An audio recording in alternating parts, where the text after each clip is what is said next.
పాలమూరు జిల్లాల కొండరెడ్డిపల్లె కొండరెడ్డిపల్లె కొండరెడ్డిపల్లెలో కన్నదొక తల్లి కన్నదొక తల్లి పాలమూరు జిల్లాల కొండరెడ్డిపల్లె కొండరెడ్డిపల్లె కొండరెడ్డిపల్లెలో కన్నదొక తల్లి కన్నదొక తల్లి పాలల్లో పౌరుషం పోసినాదో పెద్ద పులిలాగా ఖండించి వేసినాడే పోరు కథలన్నీ సిననాడు చెప్పినాదో చోరు మీద తన పోరును నడిపినాడే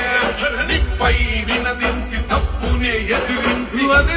బెదిరించి నిలదీసినాడే రంగు రంగులు అప్పిన చేతితోనే